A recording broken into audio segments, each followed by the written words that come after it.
बार बार एक प्रश्न उठता है और वो बड़ा लाजमी सा है कि साहब अभी भी जो आम आदमी है, जो सामान्य व्यक्ति है, वो थानों में जाने से परहेज करता है, क्योंकि थानों में कैसा व्यवहार होगा उसको लेके उसको कोई अश्योरेंस नहीं होता है, वो आश्वस्त नहीं होता है कि उसकी फरियाद सुनी जाएगी, उसकी जो पीड़ा है सुनी जाएगी और उसका समाधान निकलेगा। तो लोग कतराते हैं, डरते हैं, फिर वो फीलिंग कहीं ना कहीं है आम लोगों में। तो उसको देखते हुए राज्य सरकार ने बहुत अच्छी एक पॉलिसी अपनाई और उसमें काम शुरू किया और स्वागत कक्ष का जो अवधारणा था वो जमीन पे उन्होंने लागू किया। साथियों, जो 2022 का साल रहा है और आगे 23 में हमारी जो प्राथमिकताएं हैं उसके विषय में मैं बात करना चाहूँगा। 2022 का साल कई दृष्टिकोण से उल्लेखनीय रहा और उसमें जो सबसे हम कह सकते हैं उसमें प्रगति किए हैं और किंचित सफलता उसको कहा जा सकता है, वो ये है कि महिला अत्याचार प्रकरणों के निस्तारण में और उनके कन्विक्शन में सजा दिलाने में ऑफेंडर्स को पुलिस को सफलता मिली है और अच्छी सफलता मिली। इसमें मैं बताना चाहूँगा कि 2018 में इन केसेस के निस्तारण में जो समय लगता था वो एवरेज टाइम 200 दिन से ज़्यादा था, 211 दिन लगते थे। वो शनई कम होता गया और 2022 में एक बहुत अच्छी स्थिति आ गई और वो 69 डेज में एवरेज निस्तारण होने लगा। तो महिला अत्याचार या रेप और पोक्सो के केसेस में जो पुलिस का रिस्पांस रहा है वो प्रॉम्प्टनेस वाला रहा है और ये हमारे लिए संतोष की बात है। हालांकि इसमें अनवरत सुधार की गुंजाइश है और हम कर रहे हैं उसके लिए प्रयत्न। आगे भी 23 में वो हमारी प्रायोरिटी रहेगी। इसके अलावा जो हमने सुरक्षा सखी जो 17,000 बनाए हैं और वो महिलाओं के साथ मिलके उनमें एक चेतना का संचार कर रही हैं, तो वो भी अपने लिए एक बहुत अच्छी चीज़ है समाज के लिए और अपने राज्य के लिए कि जो दूरस्थ महिलाएं हैं जिनमें कोई झिझक हो, डर हो, वो धीरे धीरे कम होगा और ख़त्म होगा और वो खुल के उनके साथ अगर कुछ हुआ है तो वो मुकदमा दर्ज कराएंगी और उनको पुलिस की तरफ से जो भी रिलीफ हो पाएगा कानून की परिधि में वो दिलाया जाएगा। जहाँ तक संगठित अपराध का सवाल है वो आप लोग भी उसको देखते रहते हो, मॉनिटर करते हो, तो मैं ये बताना चाहूँगा कि जो संगठित गिरोह राजस्थान के थे वो काफ़ी हद तक उनको हमने नियंत्रित किया है और क्रश किया है। अभी जो चैलेंज जो आ रहा है वो आ रहा है कि दूसरे राज्यों की गैंग्स जैसे हरियाणा की, पंजाब की, वो यहाँ उनके जो सूत्र हैं, उनके जो साथी हैं वो सेकंड नंबर पे हैं, ड्रिवन वो वहीं से हैं, हरियाणा से, पंजाब से। उनका कहीं ना कहीं किसी न किसी रूप में इन्वॉल्वमेंट सामने आ रहा है, वो चाहे राजू ठेठ मर्डर केस हो या अभी हाल के दिनों में एक्सटॉर्शन कॉल्स हों। उसके लिए हमने उनके जो डीजीपी साहिबान हैं उनसे हमने बात किया है और बहुत सारे एक्सटॉर्शनिस्ट और अपराधी बाहर से कॉल कर रहे हैं, सेंट्रल एशियन रिपब्लिक से कर रहे हैं, तो उनको कैसे हम लाएं यहाँ, तो वो सीबीआई के माध्यम से प्रोसेस को ऑन किया गया है, उनको नामित करके अपराध में और उनको फिर हम लोग एक्सट्रैडिशन कैसे करके लाए यहाँ, उसका प्रोसेस हम लोगों ने शुरू किया है। अब एक जो ट्रैफिक एक्सीडेंट्स वाला प्रश्न है, ये हमारे लिए चिंता का विषय है। ट्रैफिक एक्सीडेंट्स में 22 में बढ़ोतरी हुई है। 3 चीज़ों पे बल दिया है, बेसिक चीज़ें हैं जिन पे मैं चाहता हूं कि हर पुलिसकर्मी और हर पुलिस अधिकारी ध्यान दें।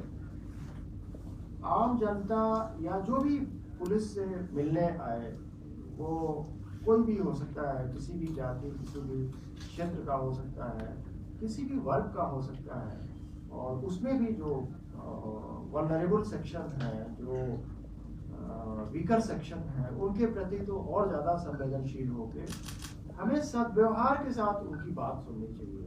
क्योंकि कई बार ऐसा देखा गया है कि वो गया और उसके साथ अच्छा व्यवहार नहीं हुआ, तो वो जो अपना ओरिजिनल कंप्लेंट था वो भूल के और व्यवहार संबंधी शिकायत वो करता है।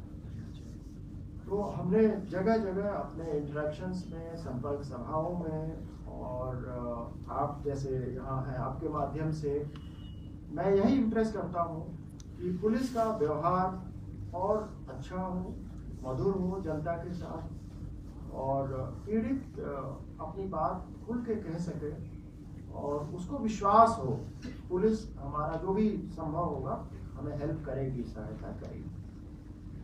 दूसरा जो मैं चाहता हूं और जिसके लिए हमारा प्रयास रहेगा कि वो चाहे इन्वेस्टिगेशन हो या कोई घटना हो गई तो पुलिस कंट्रोल रूम की गाड़ी वहाँ पहुँचने की, मोबाइल यूनिट जो होती है, पेट्रोलिंग यूनिट, या पुलिस अधिकारी के मौके पे पहुँचने का हो, प्रॉम्प्टनेस ज़्यादा बढ़े, तत्परता, पुलिस का रिस्पांस शीघ्र हो।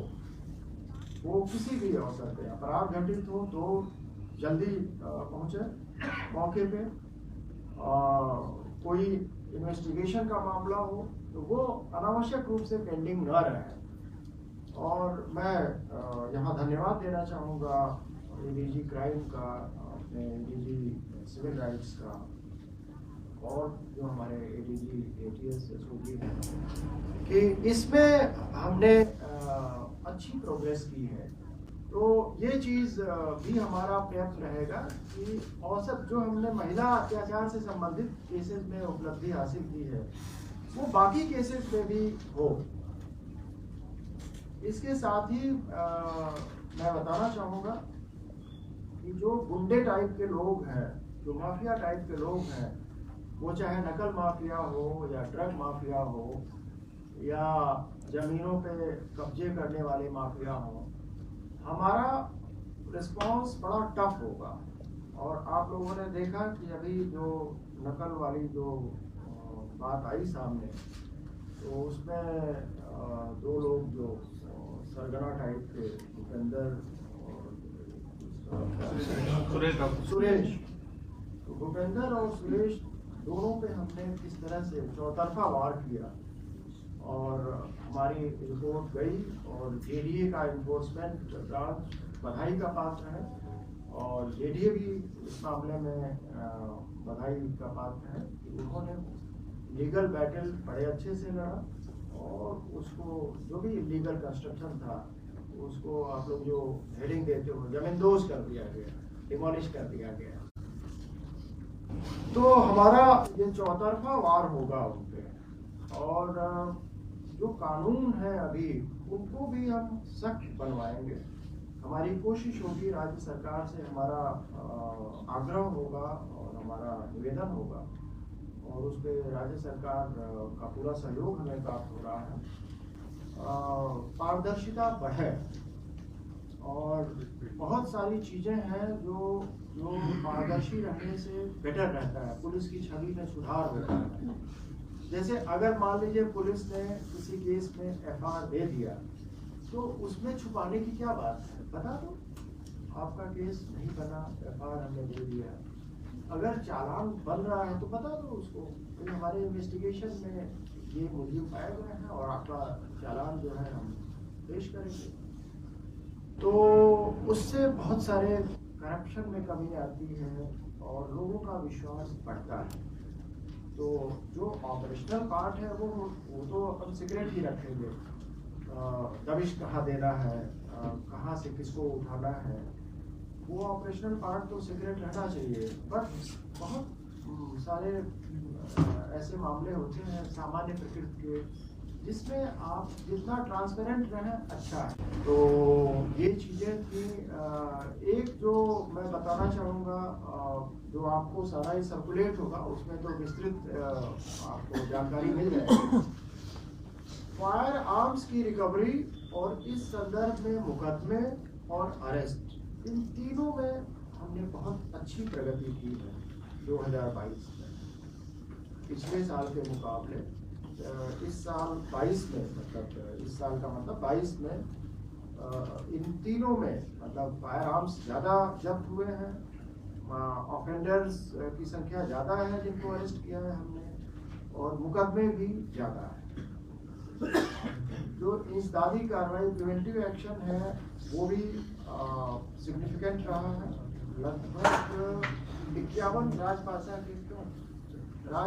के अंतर्गत 51 इस्तरासे तैयार हुए हैं और 7 में डिटेंशन ऑर्डर कंफर्म हुआ है। इसको हमें और आगे ले जाना है, बट कार्रवाई 2022 में भी अच्छी थी। तो साथियों, ये सब चीज़ें थी जो मोटे तौर पे मैं बताना चाह रहा था। और जो केस की प्रायोरिटीज़ हैं वो पब्लिक डोमेन में है, वो आप लोगों ने भी उसको पब्लिश कर रखा है और उसके इन्वेस्टिगेशन की आवश्यकता मैं नहीं समझता, वो मोटा मोटी आपके संज्ञान में है। Thank you sir. पेपरलेस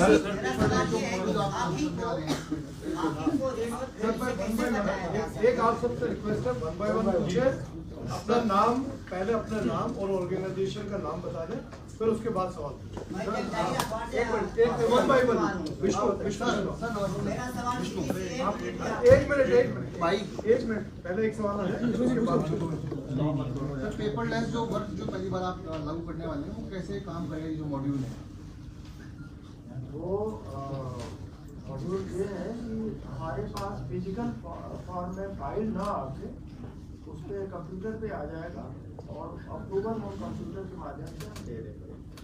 तो डिजिटाइजेशन वाला प्रोसेस ये ऑनगोइंग प्रोसेस है। अभी हमने मॉडेस्ट बिगनिंग शुरू किया है, एक बहुत छोटे स्तर पे शुरुआत किया है, तो उसको देखते हैं कितना हम व्यापक कर सकते हैं और बढ़ा सकते हैं। वीकली ऑफ को लेकर 14 जनवरी से शुरुआत होने वाली प्रदेश भर में थानों में। नहीं, ये हमने ये कहा था कि 14 जनवरी से हम बाकी जिलों में भी और बाकी रेंजेस में भी हम इसको करेंगे। तो लगभग सभी जगह ये प्रायोगिक तौर पे शुरू हो गया है, लगभग सभी जगह। अभी लेकिन हमने इसको ट्रायल बेसिस पे ही रखा है, लेकिन सभी रेंजेस में शुरू हो गया।